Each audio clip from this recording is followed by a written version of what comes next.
Hello beautiful soul! Welcome back to my channel. This is my channel from Japan, Kabayan Scorpio. This reading is for you. Tingnan natin ang iyong July 1 to 15. Siyempre, punta tayo sa ating portal. No? July 2025, meron tayong 9 portal opening. No? Ito, retrograde to. No? Medyo nakakaba. Nanakot pa, no? Yan, maraming mangyari this retrograde, no? Meron tayong umpisa natin July 4. July 4, Neptune retrograde, Venus in Taurus, Uranus in Taurus, Venus entering to Gemini. It may shake up sa pagdating sa mga certain relationship. Pwede siya sa romantic relationship, sa friendship, any relationship.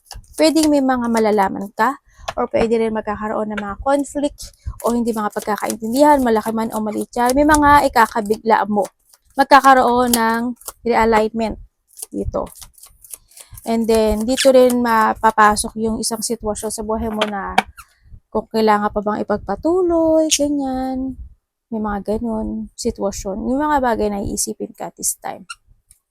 Sa iba naman sa inyo, you giving your love sa ibang tao or someone's giving you a love. Pwede rin na yung may mga doubt ka sa sarili mo o doubt sa karelasyon mo na pwede mo malaman yung katotohanan, no? And then, syempre, iba sa inyo ay may mga mabivision kayo. Syempre, pag nangyari yun, make a space. Diba? Magbigay ka muna ng time sa sarili mo. Yun ang gawin mo, pinaka-the best. Meron tayong 6 and 7. Dalawang portal ito, no? We have the 6, Venus in Gemini. Same time ito ng Saturn in Aries.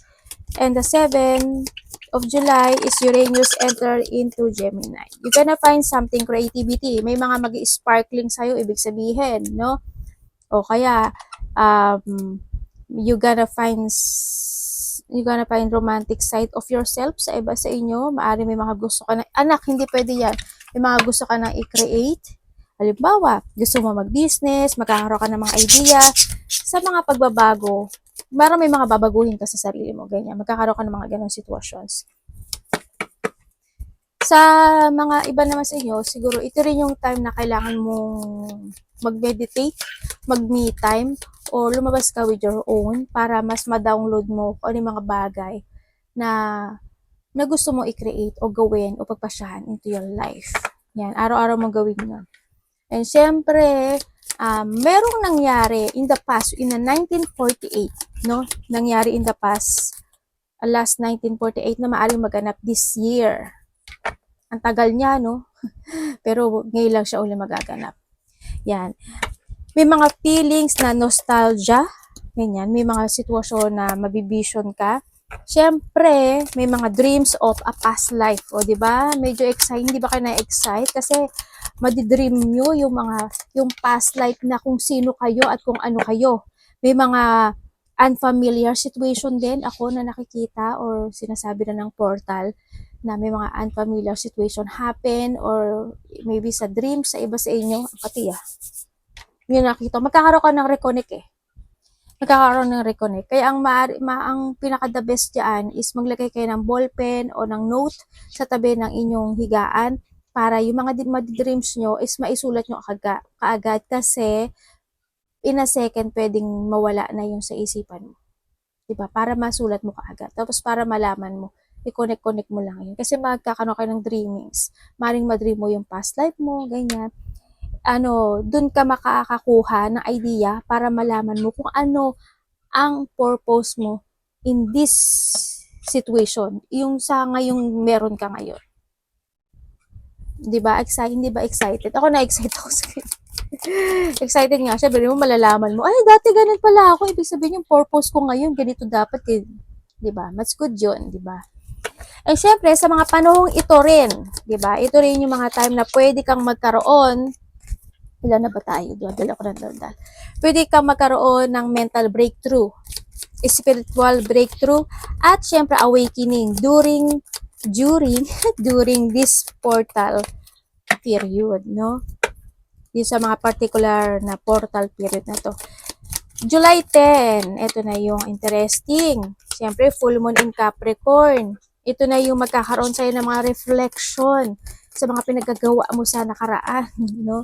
Magkakaroon ng reflection. Andito yung sitwasyon. Maganda to kasi magkakaroon ng reflection. May mga bagay na hindi mo nagawa noon, yung mga frustration, yung mga hindi mo naumpisahan, hindi natapos, magkakaroon ka ng reflection dyan sa nakaraan mo. And this time, maiisip mo, ay sana pala ginawa ko yun. Ay sana pala inumpisahan ko na lang yun. Yung ganun. Baka this is the time na sinasabi sa'yo ni universe o ng portal na to is this full moon in Capricorn and want you to get organized, to get a new habit, ritual, better routine, or better goals. Ano sinasabi dito? Syempre, take a breath, itapo yung mga di kailangan, i-release.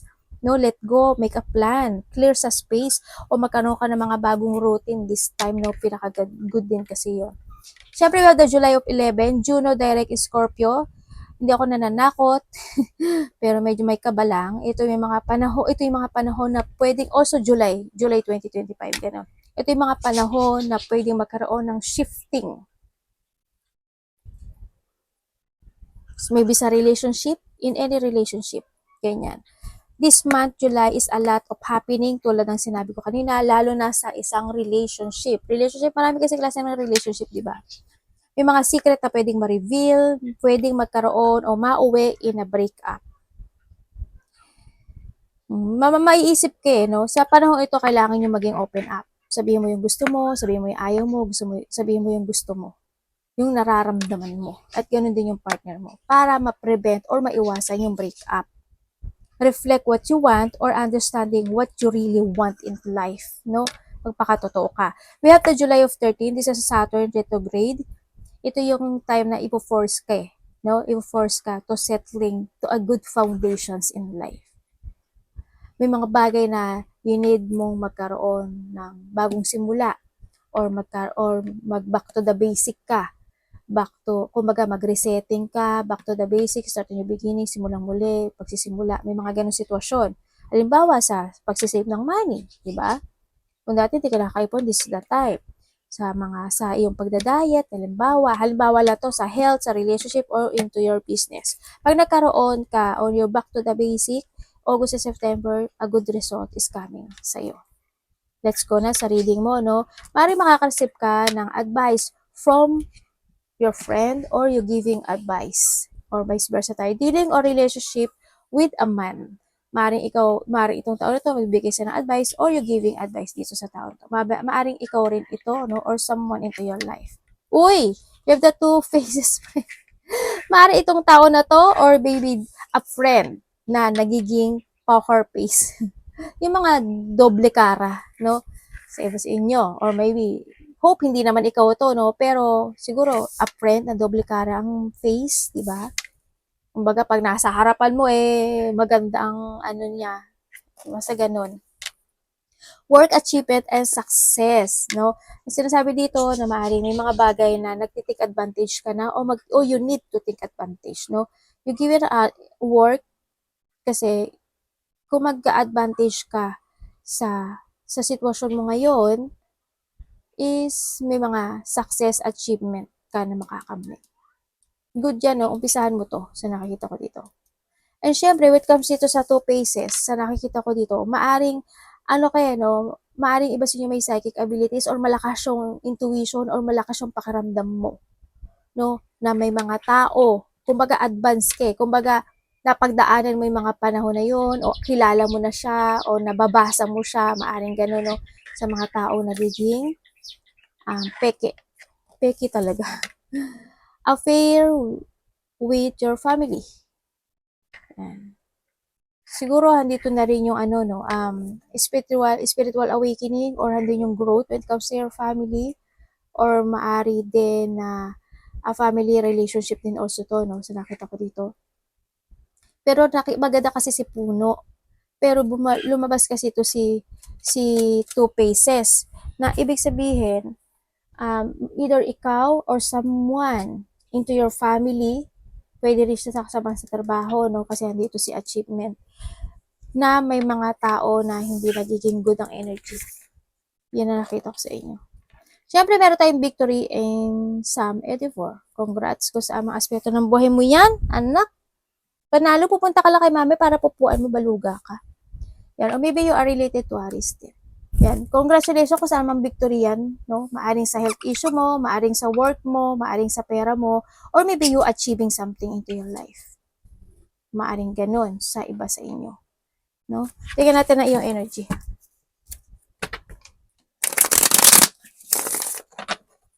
Mag-trust ka sa intuition mo, Siyempre, when it comes to affair with your family, sigurahan din yung good relationship, sa iba sa inyo. Energy ni Scorpio.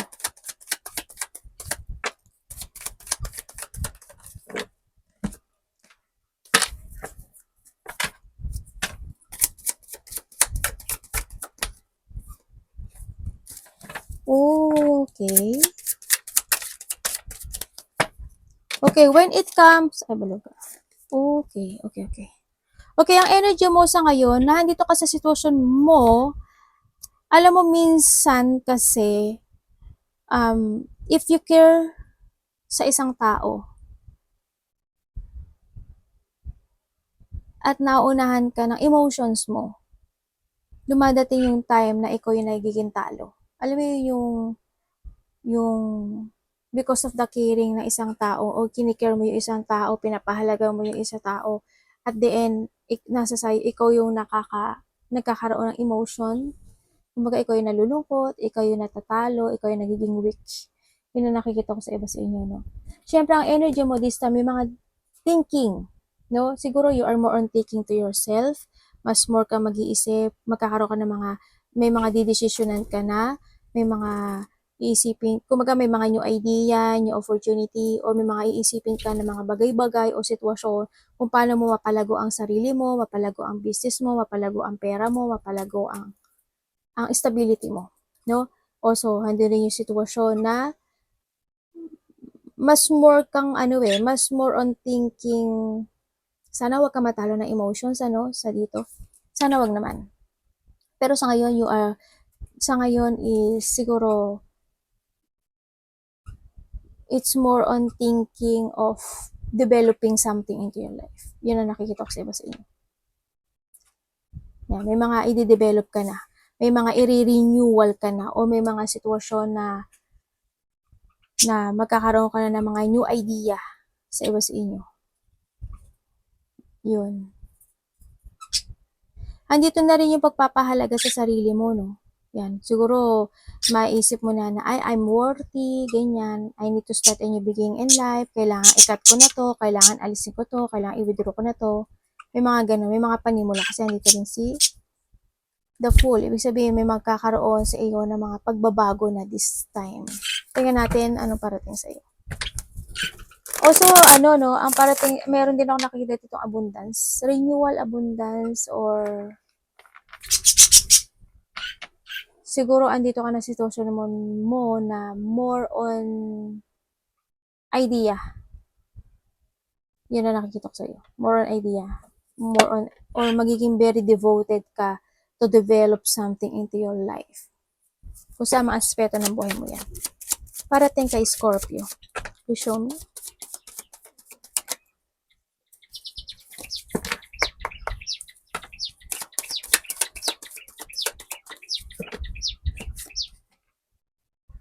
Sa iba sa inyo, medyo sensitive kayo, no? Hindi naman lahat, pero may pagka-sensitive ng iba.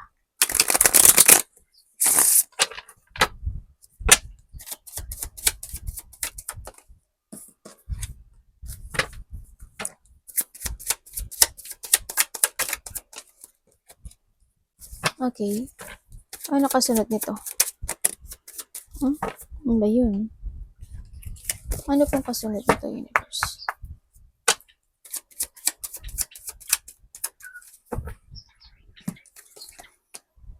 Okay. Ang parating sa'yo, sinasabi dito na meron ka daw marireceive. Maaring gift, money, bayad utang. Baka may magbabayad na ng utang sa iyo. No? Yan. You receiving something. Sa nakita ko dito. Yan ang parating sa iyo. And then also, ibig sabihin din, merong mga hardship situation ako na nakikita sa'yo na na matatapos na.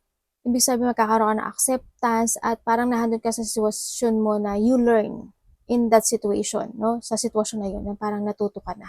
Parang iisipin mo na, ay, hindi na kailangan na maging mabait o hindi na masyadong maging mapagbigay o hindi na masyadong maging matulungin o kumbaga dito ka sa sitwasyon mo na this is a time na kailangan ko naman na sumulan sa sarili ko. Ganon. May mga ganong sitwasyon na ako na nakikita sa'yo. Parang you learn from something, no? Sa sitwasyon mo. Also, parating din sa'yo, hope, hindi lahat is may problema when it comes sa financial, siyempre, di ba?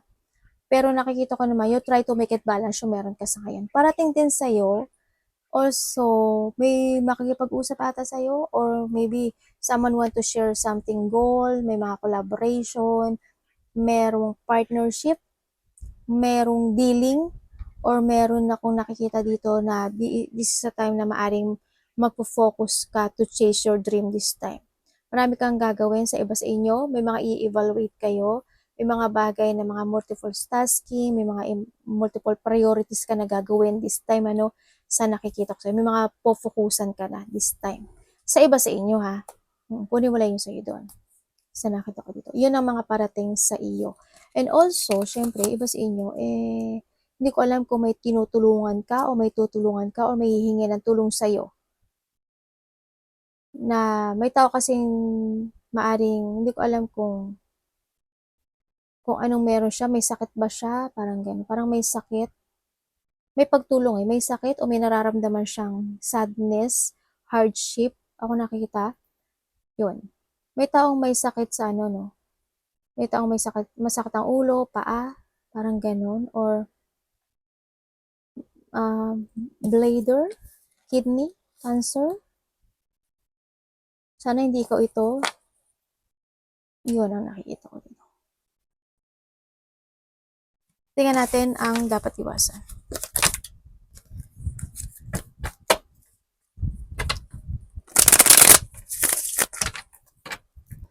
Parang nagkaroon ka ng sadness dito, no? Kasi why? Maaring hindi kayo lahat. May tao ako nakikita dito na parang hindi kanya vinalue. Or maybe vice versa tayo. Parang may taong hindi ka vinalue, hindi ka pinahalagahan. Ano ba to? Inabuso ka niya, maaring ganun. O kaya yung nagkaroon ng mga rejection, sadness, yun, parang, pero may something situation ako nakita. Siguro this is the past, no? Sa iba sa inyo. Nagkaroon ng mga abandonment situation. Maaaring inabandonahan mo or someone abandoning you. Ano dapat iwasan? Scorpio.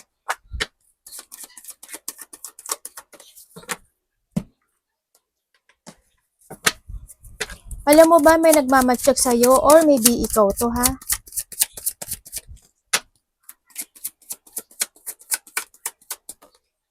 Baka may minamatsyagan ka. Or someone. Okay, dapat mo daw iwasan. Iwasan mo isang sitwasyon na hindi ka makapag-desisyon. Kumbaga, may mga bagay kasi na need mo i-pursue. Iwasan mo hindi mo ma-pursue ang mga bagay o idea mo this time. Iwasan mo na hindi ka mag-action. Iwasan mo na hindi ka magkaroon ng positive motion. Push your idea. Pursue your idea. Sinasabi dito, iwasan mo na hindi ka mag-trust sa intuition mo. Be adventurous, sinasabi dito. Iwasan mo na hindi ka mag-try and try and try until you succeed. Huwag ka masyadong emotional. Iwasan mo yon. Kung may mga bagay na kailangan bumawi ng tulog, bumawi ka. Huwag ka lang ilusyon ng ilusyon. Huwag ka lang dream ng dream, pero hindi ka naman nag-action, no? Iwasan mo na hindi ka hindi ka maging very creative or hindi ka magkaroon ng innovation sa sarili mo, no? Sa lahat ng aspeto ng buhay mo. Siyempre, iwasan mo yung malito ka, matakot, ma-anxiety, stress, o ma-delay-delay yung mga bagay-bagay sa buhay mo, no? Iwasan mo na hindi ka makapag-action or decision making.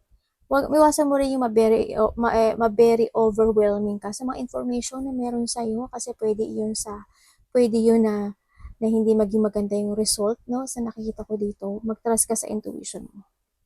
Siyempre, iwasan mo na hindi mo i-value yung mga taong pinapahalagahan ka, yung pera mo, yung kung meron kang negosyo, siyempre, isa rin yun. Alam ko naman na pinapahalagahan mo. Siyempre, iwasan mo yung magkaroon ng insecurity. Alam ko naman wala ka naman insecurity, pero sometimes, diba, may mga insecurity tayo sa sarili. Yan, iwasan mo yun. Magkaroon ka ng insecurity in life dito. Tsaka iwasan mo yung iwasan mo rin yung pagbablock with someone. Pero it's up to you, nasa sa'yo yun eh, kung paano mo i-handle yung buhay mo. Pero yun ang sinasabi ko lang sa'yo. Iwasan mo yung magbablock ka ng tao or magbablock ka ng sitwasyon o magbubulag-bulagan ka o yung mga bagay na hindi mo kayang sabihin, hindi mo kayang desisyonan. Iwasan mo na hindi mo harapin yung takot mo. No? Kuhanin mo na yung sa'yo dun. Tingnan natin ang relationship. Relationship is lahat. Lahat, kapatid, anak, magulang, pamilya, karelasyon, kaibigan. Kamusta ang relationship or love ni Scorpio 1 to 15? Anak. Love, Scorpio 1 to 15. Tatandaan nyo ha, maaring vice versa tayo, maaring kung sino man nakakonect sa'yo na to. Huwag nyo ipilit kung hindi sa inyo to. Marami kayo energy, kaya sinasabi kong vice versa kasi wala akong pinopoint na tao. No? Wala akong pinopoint na pangalan. Kaya there's a possibility na pwede siya maging vice versa.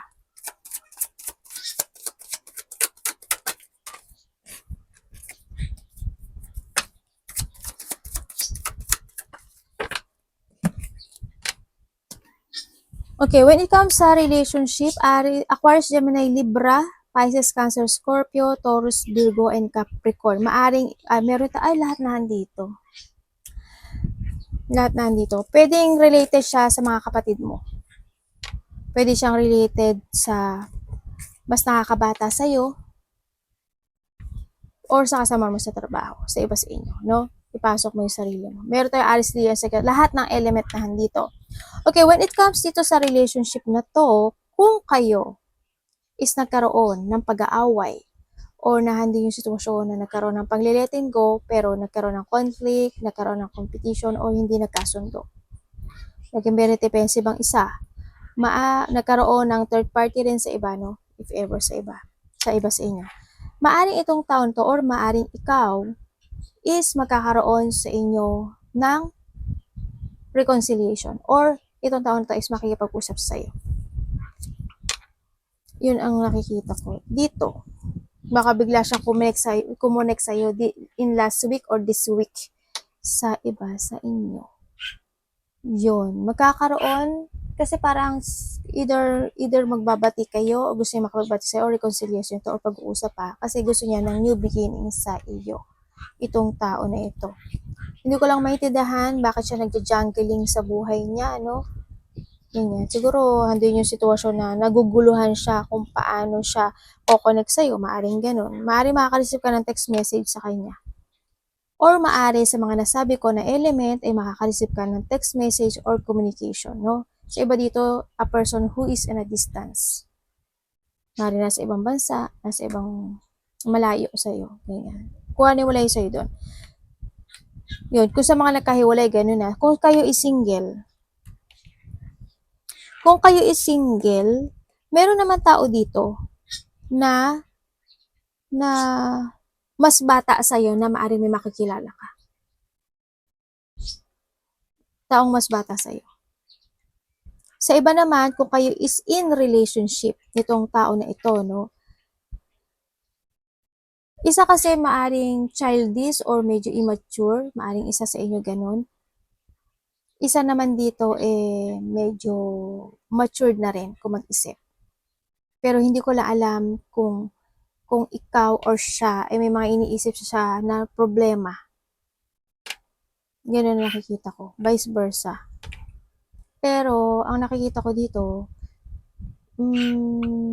kung nag-aaway kayo or nagkakaroon ng conflict no, nagkakaroon naman ng pagbabati. Nagkakaroon naman ng resolution o nagkakaroon ng peace naman dito. Pero ang hindi ko lang maintindihan, isa sa inyo is dala-dala yung pain na yun. Yun na nakikita ko. Bit-bit niya pa rin. Yun na nakikita ko. May nakikita akong sadness or feeling emotions, either ikaw or siya. Medyo magulo yung isip niya eh. Hindi ko alam why. Ikaw or siya to ha. Kasi vice versa. Oo, may dumadaan naman talaga ang lahat sa conflict eh, no? Dumadaan minsan sa hindi pagkakasundo. Natural sa relasyon yan. Pero at least, nagkakaroon pa rin kayo ng peaceful situation. Or minsan hindi mo lang talaga siya maintindihan or minsan hindi ka lang talaga niya maintindihan. Yun na nakikita ko dito. Or maybe ikaw eh, ang daming tumatakbo sa isip mo. Magulo yung isip mo. Maaaring ganun sa iba, no? May mga bagay na hindi mo rin kayang i-accept. May mga bagay na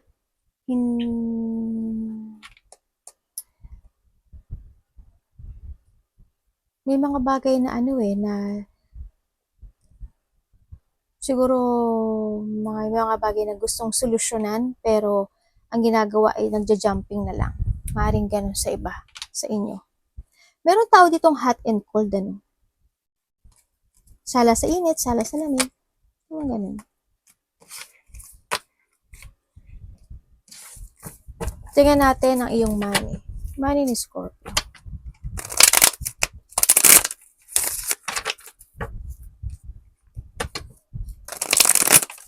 Kamusta po ang money ni Scorpio?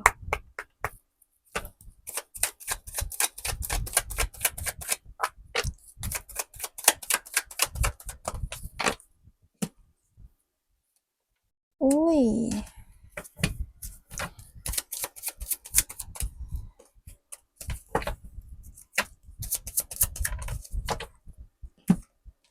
Galileo. Okay. When it comes sa money mo, sa nakikita ko ito, oo, may konting lungkot. Medyo hirap ata makarecover, ano, sa nakikita ko dito. Siguro may mga bagay na kailangan i-let go. May mga bagay na kailangan palitan ng desisyon, no, sa nakikita ko dito. May mga bagay na kailangan i-cut kasi ang nakikita ko sa iyo, hindi ko alam why, pero siguro may mga biglaang gastos, may mga biglaang paglabas ng pera dito sa nakikita ko dito. Maaaring may mga bagay na sa ngayon wala pang recovery. Sa iba sa inyo, hindi kayo lahat to ha, hindi kayo lahat. Medyo mabagal siguro yung recovery niya or medyo nahandun ka sa situation mo na may mga dapat kasi i-let go eh. Siguro ando yung sitwasyon na kailangan mo ng suporta ng magagaling sa pamilya mo or suporta na magagaling sa ibang tao to recover yung related sa money mo. Sa ngayon, medyo sad, no? Sa ngayon, medyo malungkot ang iyong kapirahan. Sabi ganun eh. Yun na nakikita ko dito. May blockage ka. Ang arte, no? May blockage, kumaga. May mga blockage, may mga negativity situation. I hope, siyempre, di ba? Kung may mga idea ka pa na gusto mo i-force mo para magkaroon ng successful when it comes sa money mo. Ganyan. Halimbawa, kasi wala akong pera ate, di ba sabi ko sa'yo, pwedeng may tao na makakatulong para mag-success ka sa buhay. Either your family or someone na pwedeng mahingan mo ng tulong. Kasi nakita ko naman dito na willing naman siyang tumulong sa'yo. Sa nakikita ko dito. Okay, let's go. Tingnan natin, any opportunity pa. May nakita ko matanda, hindi ko alam kung inaalagaan mo siya o sinusuportahan. Relatives. Sa iba sa inyo, siguro may mga alagang aso, hayop. Sa iba naman sa inyo, may mga happiness, may mga, hindi naman lahat is lungkot, syempre, may mga, kasi andito rin si Victory, di ba? May mga celebration, fun, happiness, enjoyment, or maybe you receiving, may mga achievement, maliit o malaki yan, something achievement happen within the 4 days, 4 weeks, 4 months, or 4 hours man yan, no? Or with the 4 weeks ng month na to. Yun na nakikita ko sa iba. Maaring ganon. And then, may mga surprise, parties, event, either getting together, and maaring may mga sitwasyon na something celebration. Maaring may mga pupuntahan ka, or maybe you're thinking for a wedding, thinking for something, achievements sa iba sa inyo. Pero may mga you will enjoy the fruit of your labor and success, syempre sa iba. May mga ganun, hindi naman lahat is lungkot. Syempre, kumbaga yung mga warning sign na to, para maiwasan nyo, is i-reverse nyo siya. Kaya nga dito si Ant, diba? Oh. Alam niyo naman yung ant, diba? Yung ant, pagka bago pa dumating yung storm, naghahanda na yan. Yun, mga ganun sitwasyon. Any opportunity pa? Kay Scorpio.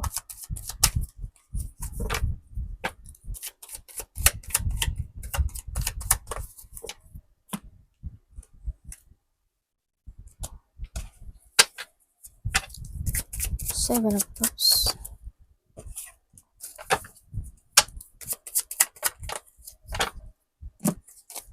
Aray ko, sakit na ulo ko.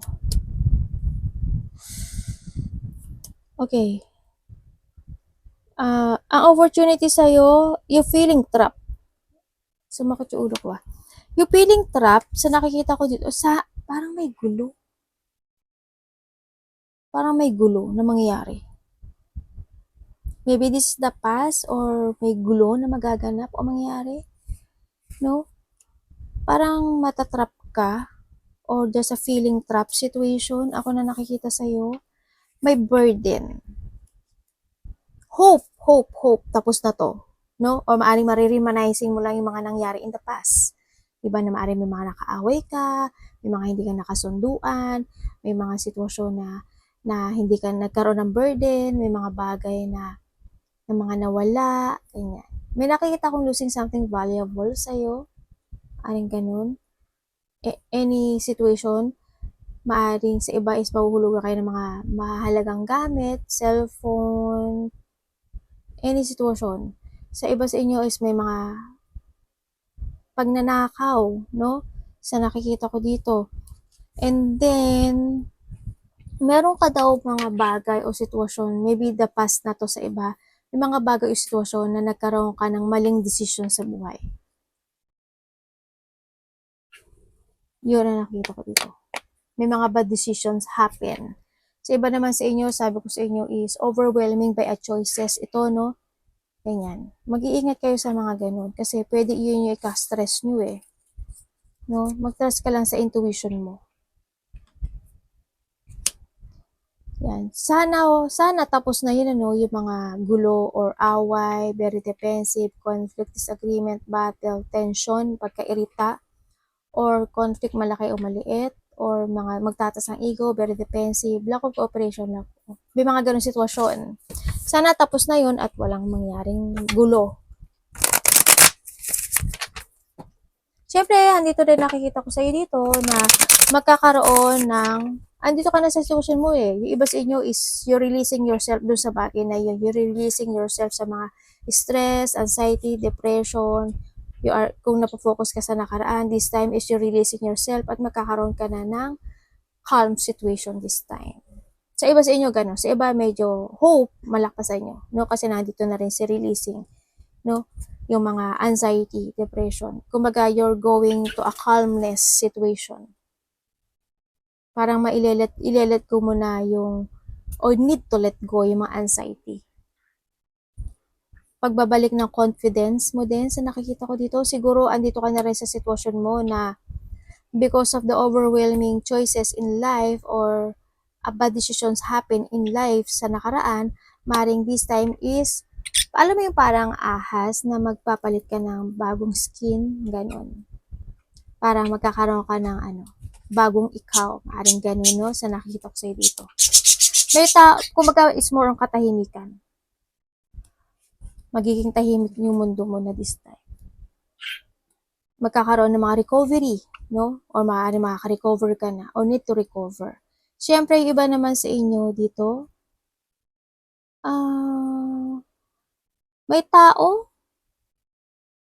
mag-open up sa'yo. O pwedeng may tao may kakausap sa'yo. Dito. Pisces, Cancer, Scorpio, Taurus, Virgo, Capricorn, Aries, Leo, Sagittarius. Ay, nandito pala lahat. Aquarius, Gemini, Libra. Siya mag-open up sa'yo or ikaw mag-open up. Or magkakaroon ng pag-open up. Anak, patingin ng ano mo. Ano ba yun? May hapa pa. May dahon sa bunganga. Hindi kinain. Advice.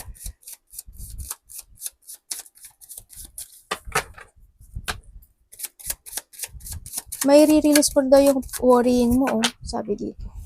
Sa iba. Sana lahat kayo pare-pareho. Iba kasi medyo hope, hindi kayo ma-stuck, ha? Baliktad. Ate, baliktad. Baliktad.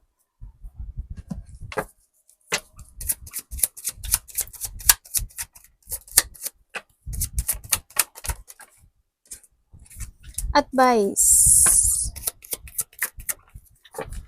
Parang ano no, parang nagkaroon ng ano, ikina-pressure nyo no. Siguro in the past na to.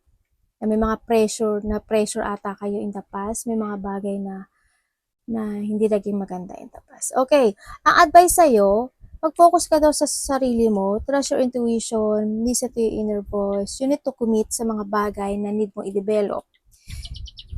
Kailangan ngayon is maging practical ka, give an effort and hard work, no, sa mga bagay na gusto mong ma-improve in life. Focus, commit, and be patient. Kumbaga, slowly but surely this time, no, kailangan na rin na i-value mo yung mga tao na nagpapahalaga sa'yo. Have faith, sinasabi rin dito. And then, take it action before acting. And then, syempre, mag-ingat ka, no? Huwag kang masyado magmamadali sa lahat ng aspeto ng buhay mo. Pag-iingat lang. Kailangan mo lang mag-ingat, no? And then, syempre, ano pa? Be stable, ano? Sinasabi ito, may mga bagay na kailangan mo iisipin yung future mo. May mga bagay na huwag ka mapanghihinaan ng loob. Kung kailangan mo ng tulong ng iba, sabihin mo.